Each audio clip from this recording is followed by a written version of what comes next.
Hey guys, and welcome to season 4 of the Yes People podcast. I'm your host Savia Rocks, and in this season, we get to remember and reminisce back in time with some of our guests like... Hey, we are Entity, and you're listening to the Us People podcast with Savia Rocks. Hey, my name is Stephen Ridley, and you're listening to the Us People podcast with the lovely Savia Rocks, keeping it positive. Hi, my name is James Green. I'm a TV presenter, sports reporter and journalist. Hi, this is Joy Langley, and I'm the author of Navigating Stress. Hey, this is Travis Glossop. I am a creative radio producer for Kiss FM, and you're listening to the Us People podcast with Savia Rocks. We highlight the strengths of our cultures, talking about diversity and inclusion, and speaking out loud and proud about who we are. I was never that good. I was determined. I had a love for the sport, and that always fueled me. But arriving into London and kind of growing up in a really difficult situation, trying to kind of make sense of my life with at home, and not being accepted by the people around me, because in the 60s there was tremendous racism growing up in London. It's great.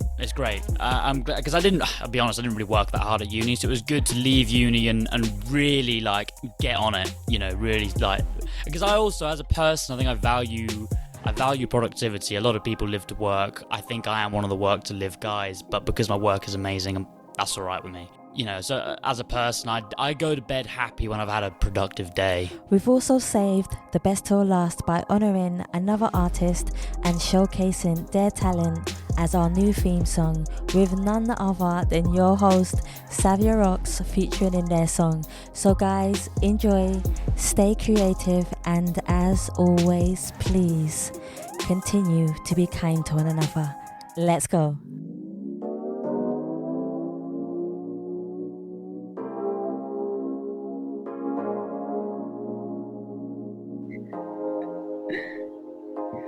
Hi, my name is Shelli Epstein, and I'm an Acrobat, and you're listening to the Us People podcast with Savia Rocks.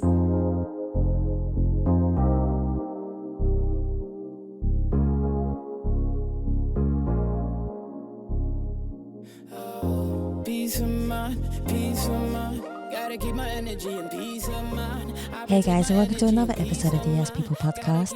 I'm your host Savia Rocks, and today I am humbled to have the beautiful Shelli here with me, who is a former acrobat and author. Shelli, thank you so much for coming on the Yes People podcast. How are you?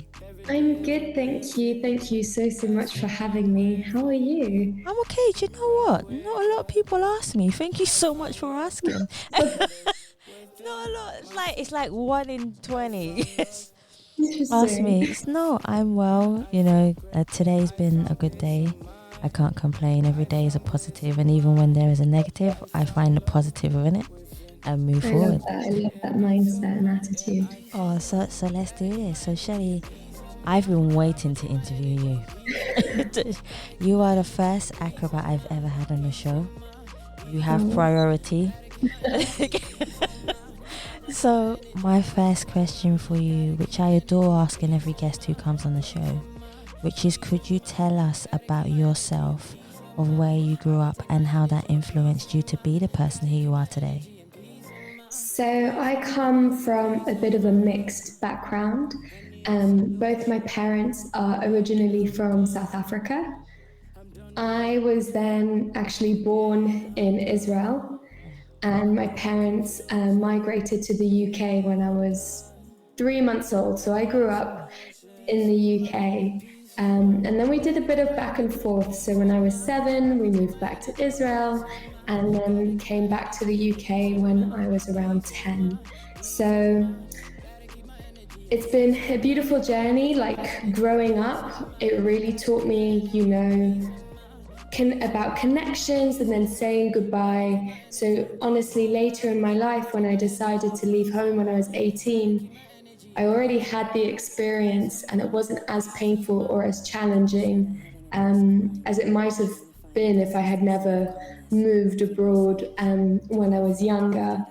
And it's a beautiful thing as well. It teaches you that moments are it's never really goodbye. It's always see you soon, and that people, those really important people in your life, will always make an effort, and they're always with you regardless of how far you are in the world. So yeah, for me growing up, it was interesting, but it opened my eyes to other cultures, diversity and experiences as well, which definitely helped shape me and who I am today, and definitely giving me those attributes and tangible skills for later in life when I actually really needed them. So yeah, very, very grateful for my upbringing. I can't complain.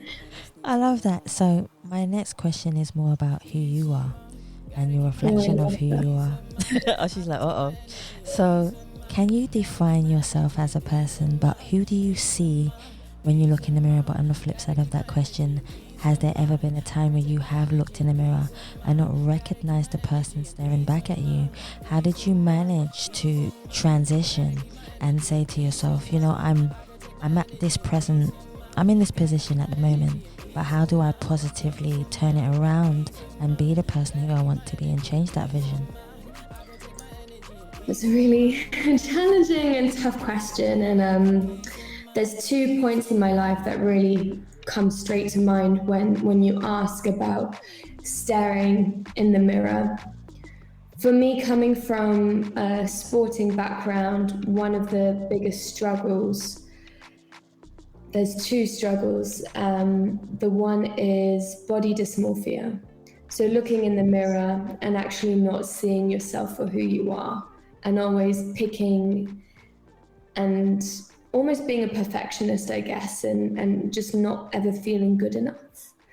On the back of that as well, kind of comes hand in hand, is imposter syndrome. Is feeling inadequate, feeling like I don't belong here, questioning why am I here, and really, especially in my field and industry, I've had this many times. I'm like, I don't deserve to be here, and doubting my own abilities, and going back, making it more of a positive, going through those moments of literally staring in the mirror and not recognizing yourself or feeling those really strong negative emotions really taught me to then look in the mirror, look at myself, and it's very hard to even say it, and I guess I'm trying to say is be able to look in the mirror and give yourself those positive affirmations, and see yourself for who you are, and appreciate your journey and where you've been, and you are there for a reason. You were chosen for a reason, and you are enough, and you are good enough. I feel as I've grown as an adult as well as an acrobat, I'm able to look in the mirror more. I remember times in my life where I couldn't even make eye contact with myself. And I know it's also a metaphor and we're not really looking at the mirror. However, it is something I have practiced at doing to be able to see myself for who I am.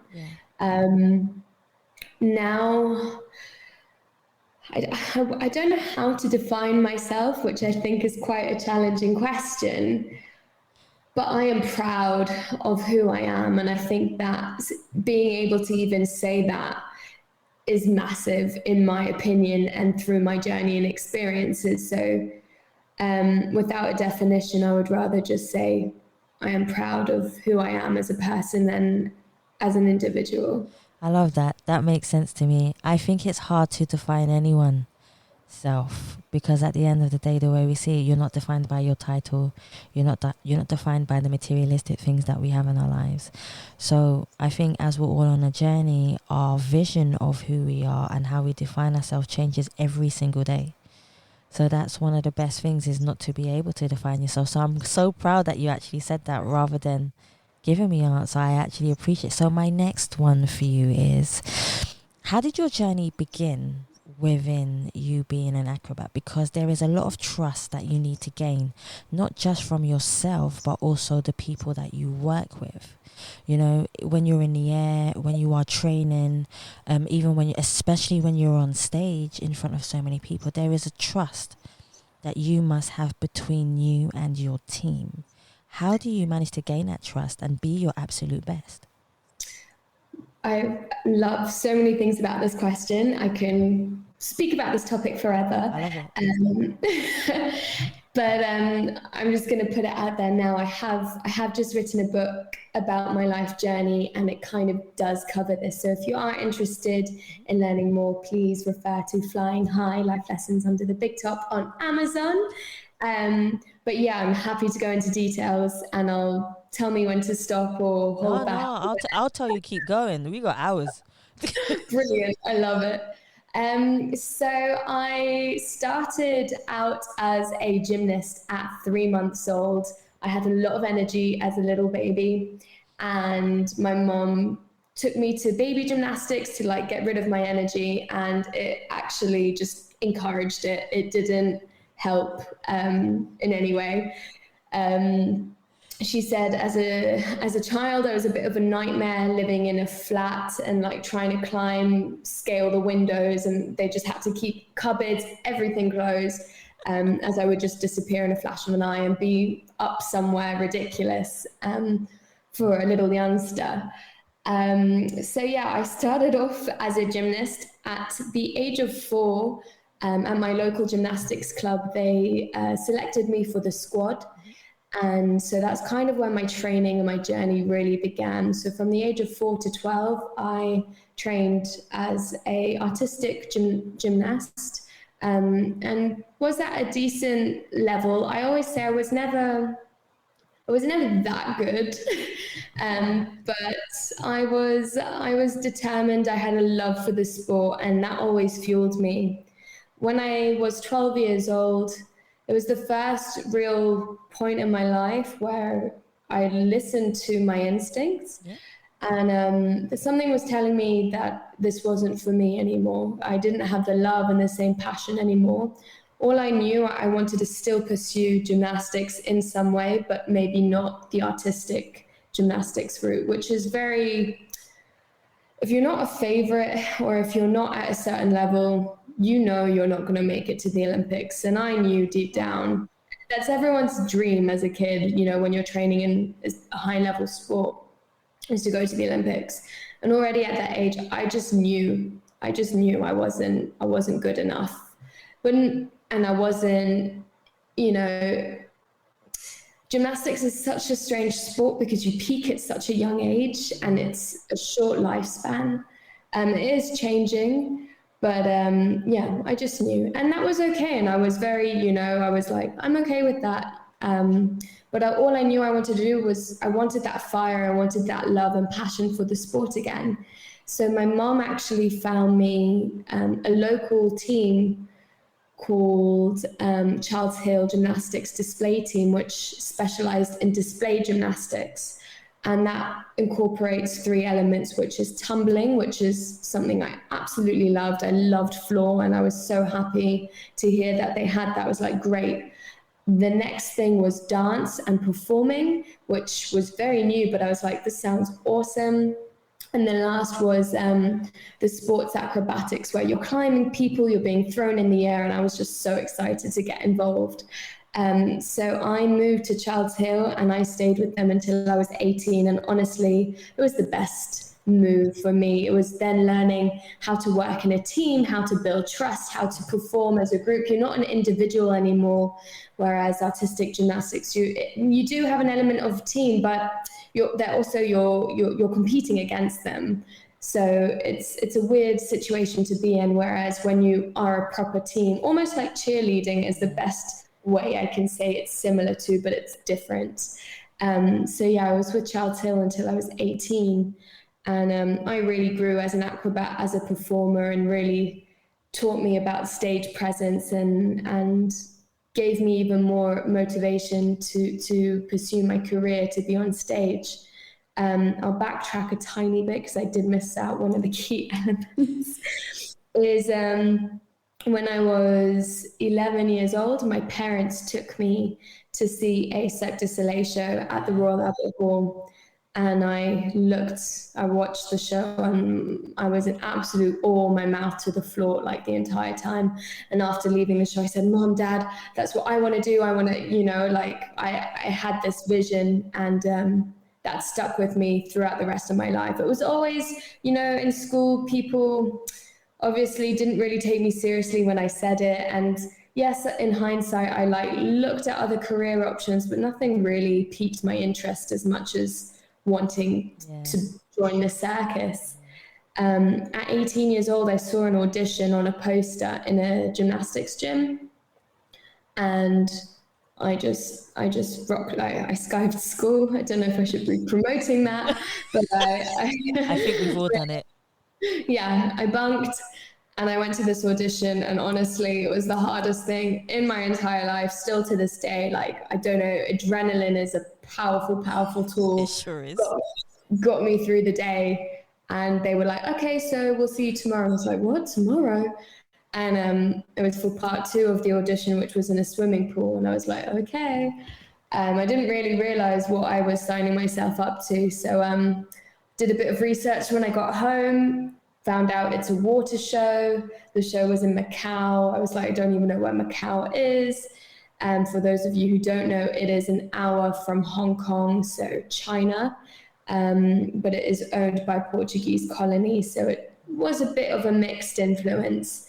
It's a very interesting place.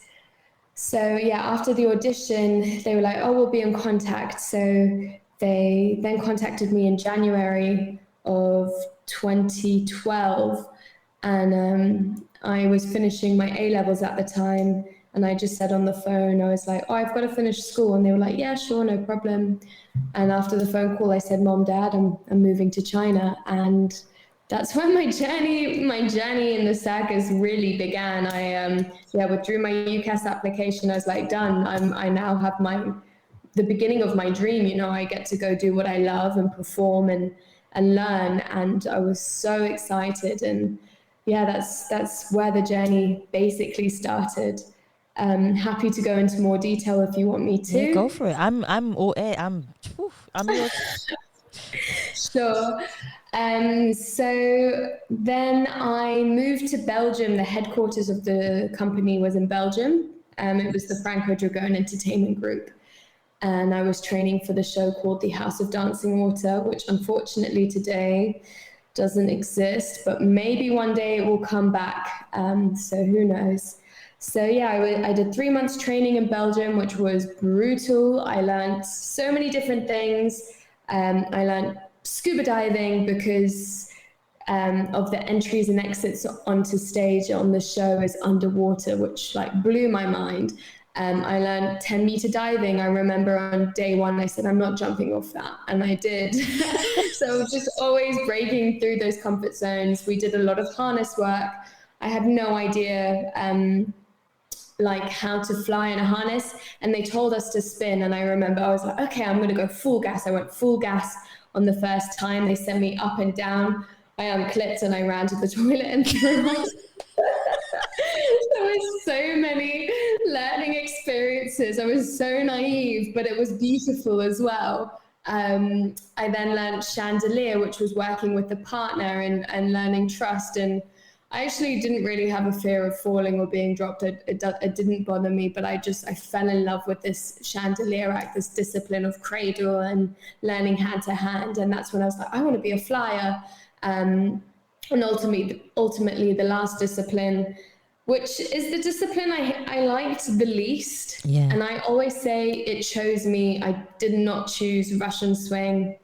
And so I learned Russian swing to water. And that was the start of my career in Russian swing, which is now my specialty. And that's why I say it chose me and I did not choose it, because I wanted to be a flyer, do a trapeze, cradle, which I still do. But apparently I'm way better at flying on Russian swing for some reason. So I'll explain Russian swing a little bit just because it is quite a foreign thing. It originally comes from Eastern Europe. It's a traditional circus discipline. Yeah. The original concept which I will go into a bit later. But the original concept is 2 giant swinging pendulums, and I know you can't see me, so I have to really think of the articulation of how to describe it. Yeah, they're like 2 giant swinging pendulums. On the one side, let's say the right-hand side, it doesn't really matter. The right-hand side, on the back of the swing, you have your pusher. And on the left swing, on the back of that swing, you have your catcher. Myself, as the flyer, will load the pusher's swing on the right-hand side. And I will take a couple of swings. And when I'm ready, I'll pull my up. The swing, the pusher will then do a pullback and then basically catapult me into the air. I jump this gap, and then the catcher will make sure the swing is there for me to land onto, and I land on the opposite side of the swing and swing on the other end once I land, and then deload the swing. The pushers and catchers switch their roles throughout the entire performance.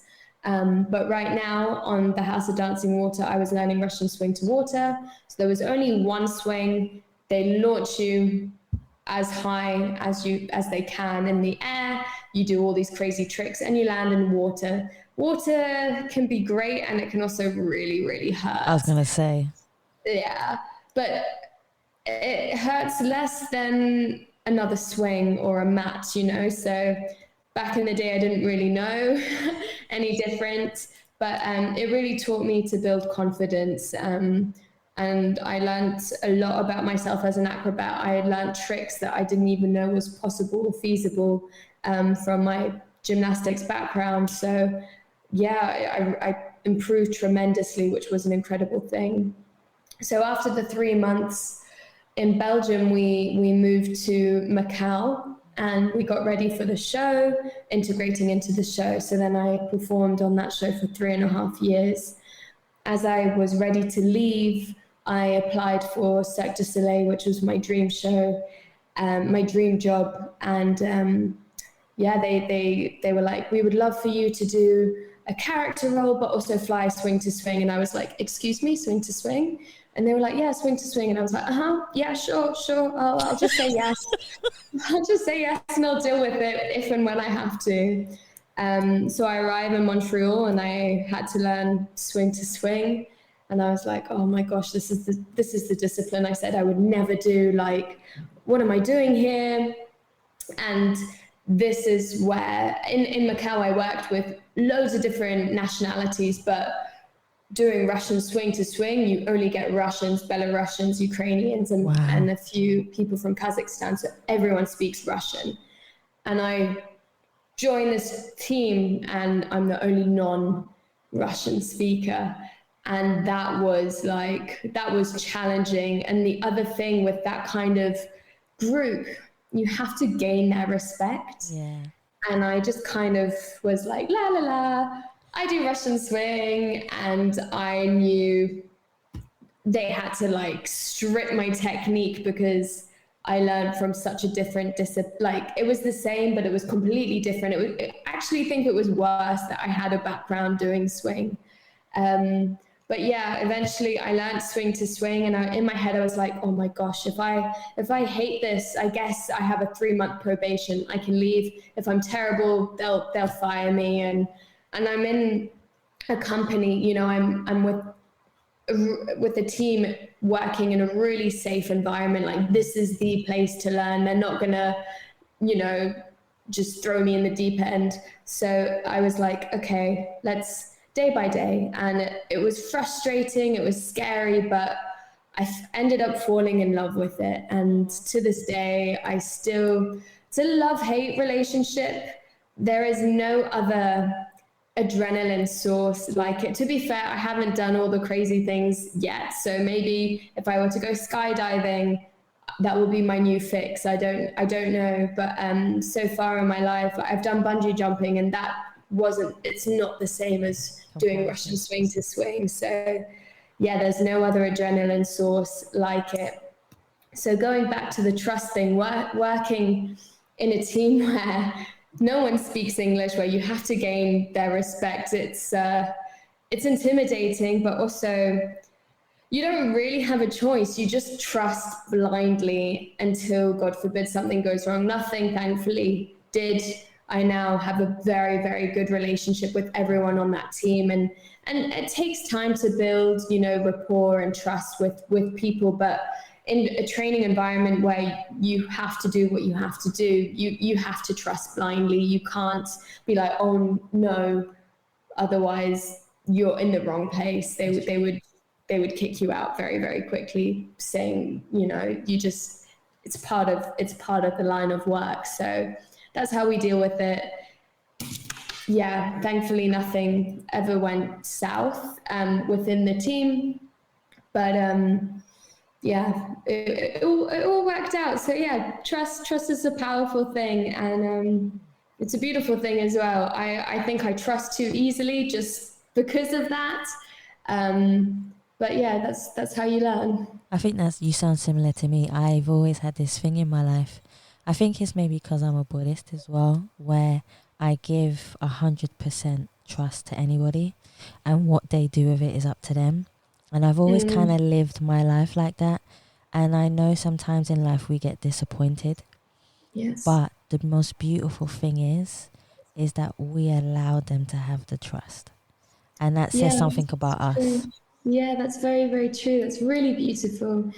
And I really admire that, but I can also see the repercussions of it, obviously. Oh, trust me. Hurt and disappointed. And yeah, putting yourself in that position is not an easy thing to do, but it's incredible that you are still able to, despite being burned, still being able to put yourself out there and give it. I think it shows patience as well, and especially everything that you do as a person. Patience, kindness, and love, I think, are the three. Well, there's four. There's forgiveness also, but we'll get into that a little bit later.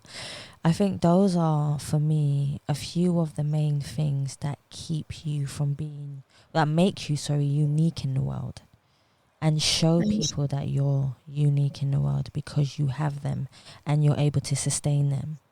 So I love that so much. Yeah, so I always say, if I were to go, like, all I want to be remembered for is being kind. And I think there's no harm in being a kind and decent human being, and we need more of it in today's society. People can be so cruel, and I know. Yeah, it's such an easy thing to do, and it doesn't cost anything. I always say, one of the things I always say is, how I treat you is a reflection of myself, and how you treat me is a reflection of yourself. So when someone is unhappy with their lives, that's when they are cruel, because they are unhappy with who they are as an individual. I've noticed when a person is happy with their life, they will never inflict any pain onto yours because they are happy with who they are.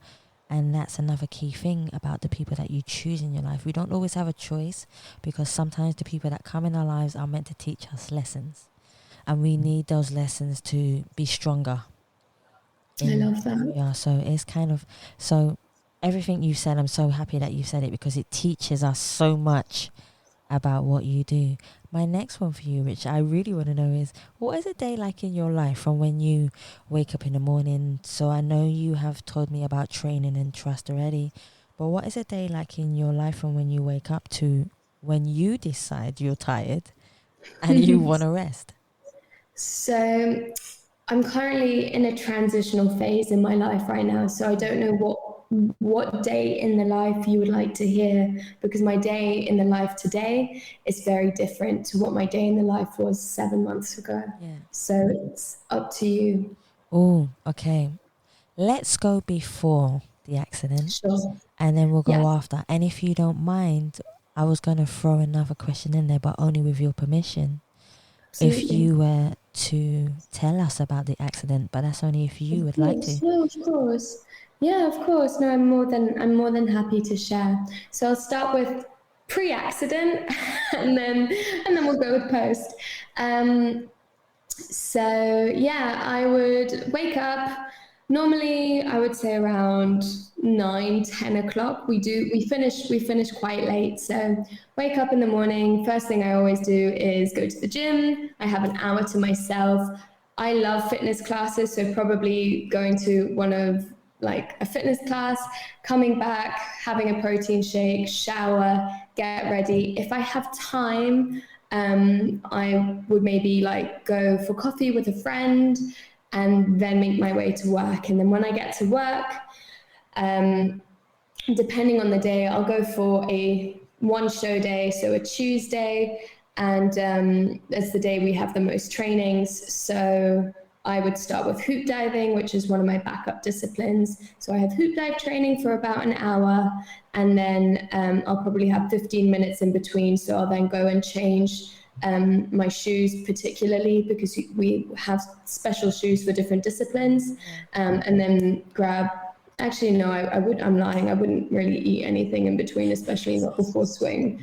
So then I would get ready for swing training, and then we have about an hour and a half of swing training. And while swing training is going on, it's a really slow discipline to train for so many people because only one flyer can fly at a time. We train with lines always, except if you are training a new trick, you need to take the lines off a couple of times before you feel consistent and safe enough to perform it in the show. The other exception is post-COVID, we hadn't trained for over a year and a half. So going back to training, we had to, we're responsible adults. We take off the lines as many times as we feel necessary and comfortable to be able to get back to that performing level. Otherwise, you always train in lines until you get to the show. The lines are not there. You train without the lines. So during a swing training session, it's very slow.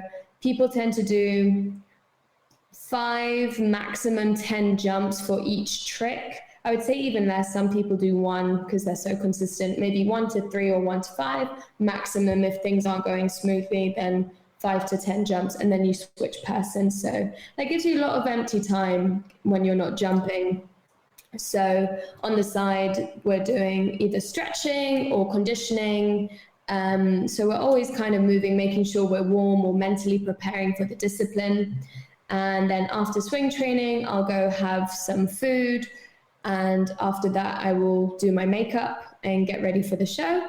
Do a bit of a warm up. If we have a meeting before the show, we'll have a meeting. Then after the meeting, it's give or take 30 minutes before the show starts. So getting ready, warming up, putting costume on, finishing the rest of the makeup, and then starting mental preparations to get ready to perform the show. In between the shows, some people eat. For me, I won't, because Russian swing is in the second half of the show. So between, I actually is more of downtime for me. I just kind of breathe, chill, socialize with people, and then act 2 starts, and that's when I switch headspaces and start mentally preparing. I warm up for swing, mentally prepare, and then swing is performed, and that's the finale of the show. So then we do the final number where everyone comes back on stage together, and then we take our bow. Normally, after the show, everyone's very ravenous, so we eat quite late, around like 10:30, 11 o'clock, and then we make our way home, and it takes a while to decompress, that adrenaline to come down. So I'd say my bedtime when I'm performing is around 1, maximum 2 a.m. So that's a pretty normal day in the life whilst performing. And then, so unfortunately in January of this year, the show was returning, and we were premiering in London, which is my hometown. So I was so excited. There were lots of other factors that went with this. So obviously, we were thankfully, I performing for a second time in London was just, the icing on the cake. In 2020, our show performed in London, and we made it to Russia, which was our next city, and then COVID hit. We all got sent home. We all lost our jobs, unfortunately. And then in 2021 is when we all started to get contacted about the relaunch of our show. So we started training in October 2021 to come back for 2022. So we had a 3-month training program, I guess, to get back into the swing of things, to relearn the show, teach new people. Some people didn't return, teach new technicians. So really coming together to get comfortable and bring the show back to life. So we had a 3-month training process in Wakefield for 3 months, which brought us up to January. Unfortunately, in December, there was a bit of an outbreak of COVID within our cast and crew. So we moved to London a little bit earlier. Those who had COVID stayed in Wakefield. Those who were free came to London. So we kind of split up for a little bit. And we were testing on a daily occurrence. So unfortunately, I tested positive with the week before premiere. And I was like, oh my goodness, I'm going to miss premiere. I was like, all in my head, I was like, okay, negative vibes. Like I was taking all the supplements underneath the sun to get rid of it. And thankfully I felt really okay. It was just more like a cold. And the day before the dress rehearsal, the day of the dress rehearsal, I tested negative. So I was like, woohoo, I can come into work. It was 7 days. That was the process. If you were testing positive still, you had to isolate for 10 days. So I was allowed to come to work. I did a COVID test. It was negative. I had swing training. I did all the tricks that I needed to do for that night, took the lines off. Everything was safe. Everything was good. So I was like, woohoo, great. Tomorrow is, we had swing training again, a technical rehearsal and a private preview. So in swing training, I was like, all right, I feel good. I'm going to go for my bigger trick. I was like, great. Did it twice without the lines. It went really well. I did it the day before. It went really well. I didn't perform it the day before, however, so give or take what you want with that. We then had a technical rehearsal, went really well. And then the private preview came and things were going, it was our first time back on stage with an audience. So excited, so much adrenaline. And we get to the swing act. And the nice thing with the swing act is that they allowed us to take our masks off because it's such a dangerous act. The mask sometimes came over our eyes and it's so dangerous. So they allowed us to perform without the mask. We got on stage and I did my first trick and adrenaline was running very, very high. That could be a potential factor. I had adrenaline the day before, so I have learned how to manage adrenaline. So what happened with Russian swing to swing, there is such a small margin of error, really small. And my shoulders were a fraction, like when I say a fraction, it was like centimeters, like they needed to be tilted forwards ever so slightly and I would have been okay. My trajectory was a little bit short and short means you're not going to make the other swing. I tend to have a habit of going long for safety in my head. I have never been short on that trick particularly, so again, there's many other contributing factors. I will not blame anyone. I have a pusher as well. I think he might have had adrenaline and he gave me a little bit of an extra pop at the end, which cuts my rotation short as well. So if I'm a little bit short, he pops me, that brings me even further away from the other swing. The rule of thumb is you always have to make contact with the other swing. Otherwise, you're falling from a big height, I would say about 7 meters to nothing. And the swing is obviously higher, so it's a good contact point. The first point of contact was my foot, which went into super hyperflexion, and then there was a slight rotation. I then was lucky. I grabbed the swing with my hands, and then I rode the swing down until I hit the mat, which sounds worse than it was, but it actually broke my fall. I say I'm very lucky because if it wasn't my foot, it would have been, the next point of contact would have been my hips or my chest or even my head. And the worst would have been hitting nothing. And that could have been, I don't even want to actually think about it. So I am very thankful it wasn't as bad as what it could have been. I said I was okay. I stood up immediately and I was like, cool, I genuinely felt okay, but I had adrenaline like soaring through my body. So I took a moment on the stage. I gave a thumbs up. I said to the audience, I was like, I'm okay, I'm good. Like, it looked bad. I knew it looked bad. And I just got up. I was like, I'm good. So I took a moment. I was like, all right, trying to do a full body scan. I was like, is my head okay? Shoulders, knees, hips, foot, like, and I was like, oh, something doesn't feel right. And I then stood up just to like give a little test. And I put weight on my left foot and my leg just kind of was like jelly. I was like, oh, that's not good. And I tried walking. I was like, something isn't right. My leg was like giving way. And I had another 3 tricks to do. I had a cross with a girl where she jumped over me and she was looking at me and she was like, are you okay? I was like, give me a moment. I don't think so. And I was like, yeah, no, I'm not jumping. So she did the jump without me. And one of the pushers came up to me. He said, are you okay? And I was like, no, I don't think so. I was like, I'm going to go off stage. So I managed to walk myself off stage, backstage, down the stairs, and wait for physio. And with swing, it's such a, it's a high risk act. So I just waited till the act was finished. I didn't feel like I needed urgent care.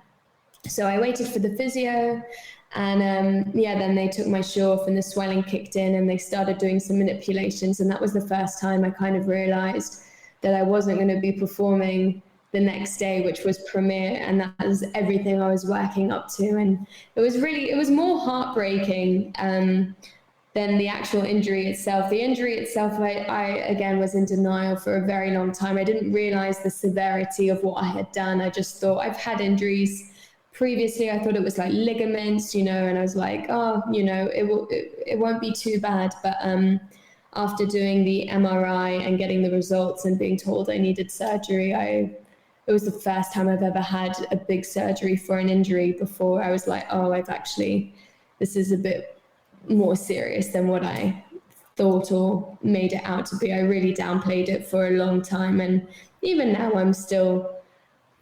I reflect, I'm like, I don't know how I survived that part of my life, but I did. And I'm so proud of myself for getting through it and still living life and doing all the things I wanted to do on crutches on one leg. It was hard, but I managed and I got through it and I live to tell the tale. And it's only onwards and upwards now. There was after like that moment in the physio when I realized I wasn't going to be on stage, and then the next day being told I needed surgery, I was like, well, it is what it is.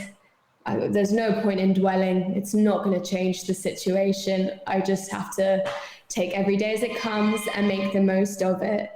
I would love for everyone to know about your book. Yes. Right now. So please feel free to talk about your book. Thank you for sending me a copy for me to have a chance to read it.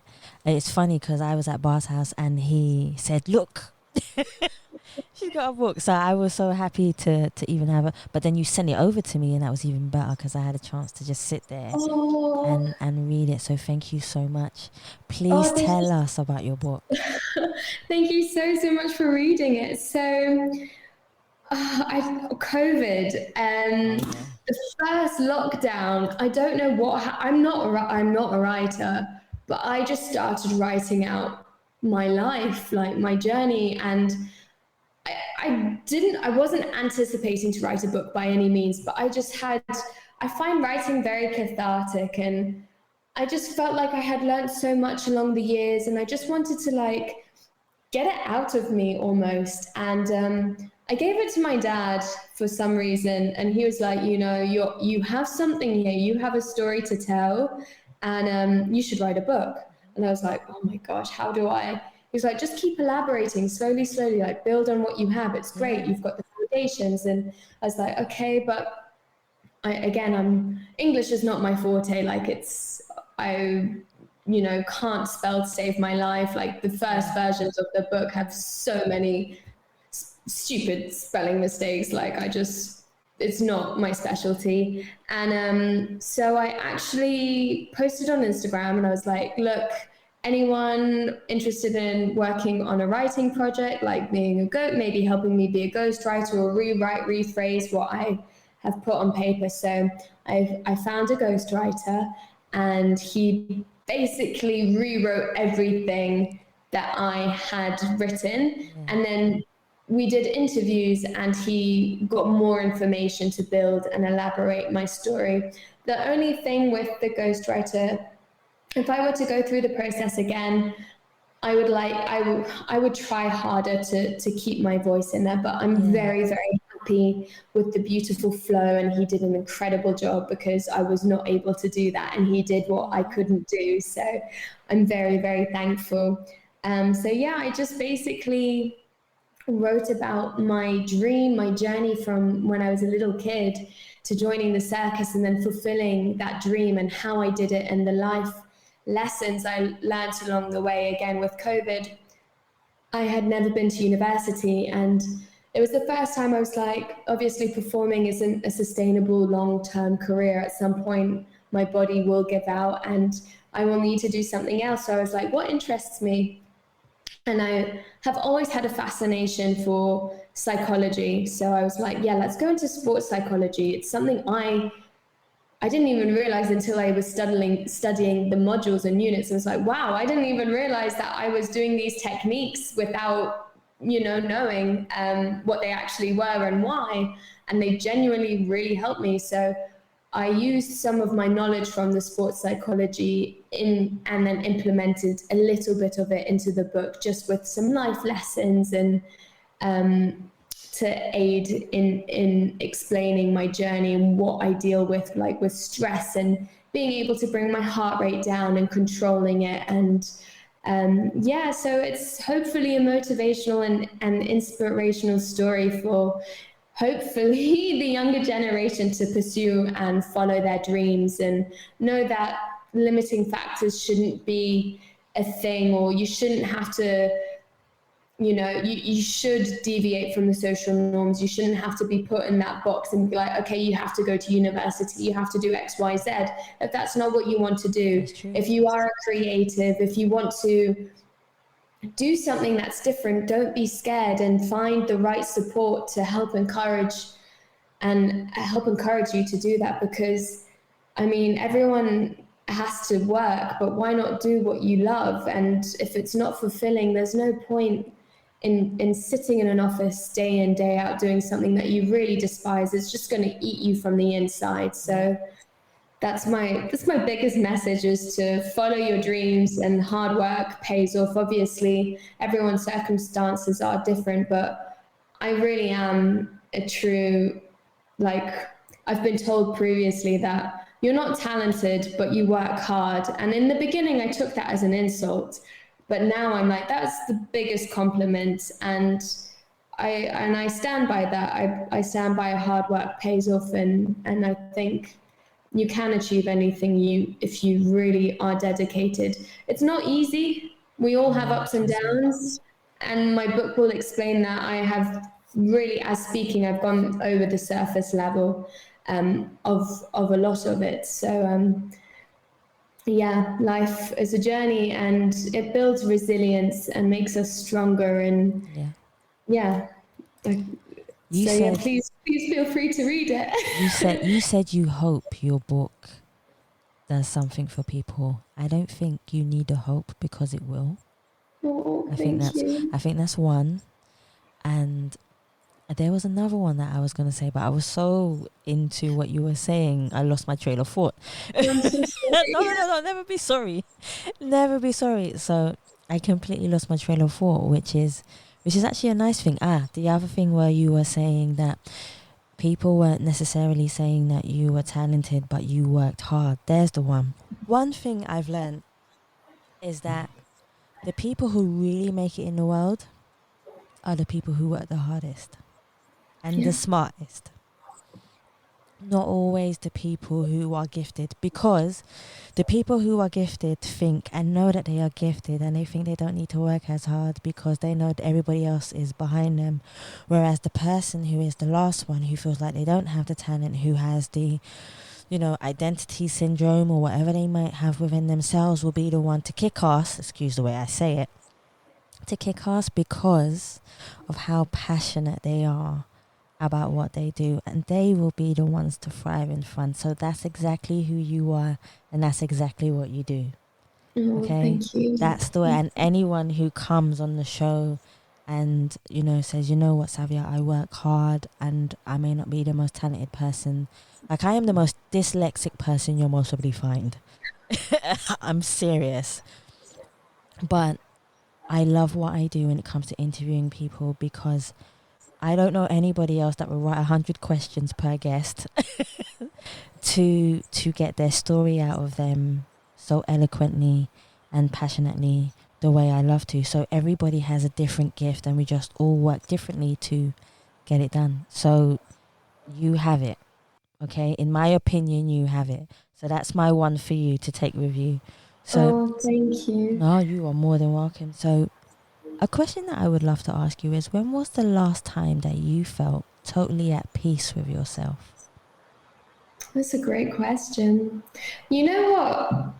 I actually think it was fairly recent, and because I've been on this whole injury journey, it's taught me so many things, and the biggest thing it has taught me is patience. I am not a patient person. I have learned this. I want things done now. I want to do this. I'm a go, go, go person. Like, I don't know when to stop. Like, and it's really taught me to literally, because of physical limitations, to stop, like, be present. And I have just a whole new gratification for the small things. Even walking, no one would realize to appreciate walking until it's taken away from you, and you realize you took for granted. Being able to walk normally again, like without the crutches, without the boot, without anything. Yes, sometimes it's painful, but I'm able to do it, and I'm so grateful. And I feel like this whole process has really grounded me and opened my eyes to many, many things, and really taught me a lot about myself, and has made me work on the parts of myself that aren't as good as the others, you know? So really testing and teaching myself patience, which is great. I've learned how to slow down. I've learned how to just be. And I think that's such a hard and beautiful skill. On stage, our director told us one of the hardest things to do is just be on stage doing absolutely nothing. Yeah. Then taking that into a normal daily activity, I really struggled. And reflecting and listening to what he said and being able to do it now, I think that is one of the biggest gifts he, as the director, has given me, because I'm just wasn't really present, if that makes sense. And I feel like I've got that now, and I keep repeating myself. I realize, I'm sorry. But the groundedness is, I'm a lot more aware. I love that. Time has flown so quickly, literally. I only have one more question for you, which is I would love for everyone to find out where you are, how they can contact you, if they would like to find out more about you. But most of all, where can they find your book? I know you said Amazon is one. There might be other places, but where can they find out just more about who you are? Yeah, no, of course. So on Amazon, if you type in Flying High, it should immediately pop up, or type in my name. And so there's the Kindle version and the paperback version. So right now, the only place that it is available is on Amazon. However, if anyone does want like special author signed copies, I do have a couple of author copies. Yes, absolutely. that I am happy to send people, and we can coordinate the details. Otherwise, you can find me on social media, Shelli Epstein on Instagram and TikTok. I'm a lot better at Instagram than I am at TikTok, so I'll be real there. Aw, I haven't even started TikTok yet. I don't know why. Everyone's like, you should do TikTok, but I've never started it. Yeah. Oh, dear. And if people do want to like reach out and message, I have a website and there's a form. Fill it in, shelliepstein.co.uk. But yeah, sorry, I didn't mean to interrupt you there. No, you wasn't interrupting. This is your time. This is all your time. So I've had the pleasure of interviewing you today, and I want to say thank you so much for having such a detailed interview with you. Do you know what? It's most probably one of the most detailed interviews I've ever done. Oh, thank you. I don't know. Yeah, I go on tangents left, right, and centre. Oh, it's good to go on a tangent. I hope it's been a good journey. No, it's definitely been a good journey, and I'm so grateful for you and your time, because time is precious, and who you share it with is one of the most beautiful things that you can do in the world. So thank you so much for coming on the show.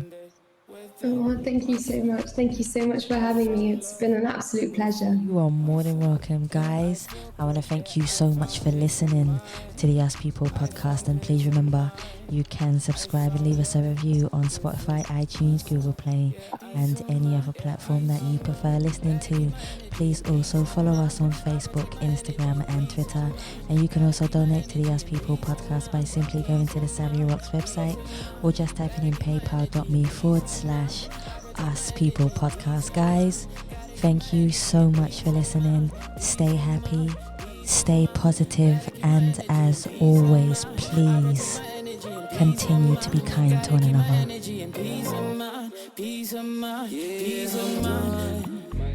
I need a solution. Yeah, I'm done. I'm done with her. Yeah, I'm done. I'm done with confusion. Yeah, I'm done. I need a solution. Peace of mind, peace of mind. Gotta keep my energy and peace of mind. I protect my energy and peace of mind. Gotta keep my energy and peace of mind. Peace of mind, peace of mind. Gotta keep my energy and peace of mind. I protect my energy and peace of mind. Gotta keep my energy and peace of mind. Peace of mind, peace of mind. Gotta keep my energy and peace of mind. I protect my energy and peace of mind. Gotta keep my energy and peace of mind. Peace of mind, peace of mind. People say that having a peace of mind is trying to find a consistency of calmness within ourselves, to crave for a clarity that drives us through our emotional journey of life, to never let a person's judgment manifest into a fear inside of us, learning to believe in our ability to shine through the darkest moments and tunnels when we cannot see the light. Patience being our light for forgiveness and strength, to believe in our destiny. If you want real peace of mind, one needs to stop fighting their inner thoughts and embrace them with love, because love is the most amazing and beautiful strength that we have to conquer our peace of mind. Make your thoughts impact a nation by keeping them true and honest, especially to yourself, but make your peace of mind protect you when you don't have strength to embrace anything else. Find your peace of mind by listening to your heart. Peace of mind, gotta keep my energy and peace of mind. Oh, my pleasure. Thank you so much for having me, really. I would love to know more about your story. Are you, on your podcast, do you have an episode on you? Do you know what? Funny enough, no, I don't. Cool, next episode. Yeah. Peace of mind, gotta keep my energy and peace of mind. I protect my energy and peace of mind. Gotta keep my energy and peace of mind. Peace of mind, peace of mind. Gotta keep my energy and peace of mind. I protect my energy and peace of mind. Gotta keep my energy and peace of mind. Peace of mind, peace of mind.